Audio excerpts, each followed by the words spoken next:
Question. Pero bago po lahat, gusto po munang magpasalamat again sa lahat na pumunta dito ngayong araw, ngayong gabi. Thank you po sa suporta, sa mga nag-stay hanggang huli. Sana po nagustuhan niyo po yung pelikula namin at sana po spread the word. So yun po, ang tanong ni Kuya Rodel kung kinwestiyon ko na si God, no? Siyempre, honestly, I'm hypocrite kung hindi ko sasabihin, kung sasabihin ko hindi. Dahil there are times na lahat tayo nahihirapan sa buhay. And at that point, at our lowest point, somehow naisip natin nga na bakit ganito, bakit ganyan yung ginagawa niya, bakit, ang dami natin tanong, di ba? Hindi natin alam kung ano yung sagot, kasi siya lang yung nakakaalam.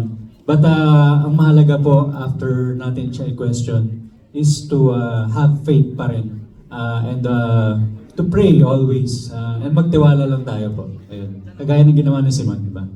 Ayun. Thank you very much, Derek. Very inspiring.